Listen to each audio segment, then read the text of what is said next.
Switching gears now to Canada. Residents there will soon be heading to the polls, and Prime Minister Mark Carney is set to make the election announcement in the coming days. Lyndsey Smith with Real Ag Radio joins us now with all the details.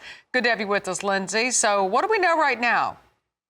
Well, so we are waiting for the official word on Sunday, but CBC News, so our national broadcaster, did confirm yesterday that Prime Minister Carney intends to dissolve Parliament on Sunday. That's essentially bringing to an end this sitting of our Parliament, which means we go into an election period. Canada's rules are such that we have to have an election by 51 days after an election call, but no sooner than 37. Don't ask me why those numbers, but that's just how it is, which means we're looking at either, most likely, an April 28th or a May 5th federal election here in Canada.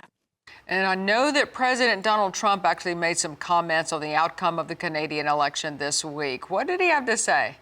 Well, that's right. So we do have several different parties in Canada, unlike the US, but our two main parties are the Liberals and the Conservatives. The Liberals right now hold power. That's with Prime Minister Mark Carney, who is celebrating one whole week as Prime Minister today, after our former Prime Minister Justin Trudeau announced his resignation back in January. So the leader of the Conservatives is Pierre Poilievre, and President Trump did say this week, in a discussion that he would prefer to deal with a Liberal Prime Minister. Now, there's lots of discussion over what that actually means. Is that a bump for Pierre Poilievre, or is that a bump for Mark Carney? Because realistically, the relationship with the U.S. and specifically Donald Trump is going to be front and center for this election. Absolutely. Any other key aspects of this election you're looking at? Well, for sure. And there are several that impact agriculture, of course, directly. Trade being the biggest. That is front and center right now with all the trade unrest with China and, of course, our biggest trading partner, the U.S. So tariffs are a huge part, and really just managing the trade file is front and center during this election.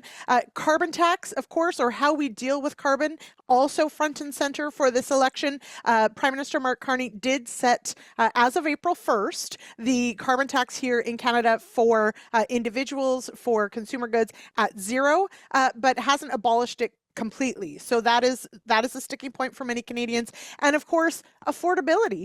We are facing significant economic uncertainty with all these tariff and trade issues with the US and China, and that is front and center for Canadians as well. That focus on Canadian productivity will definitely be on the ballot coming up end of April, beginning of May.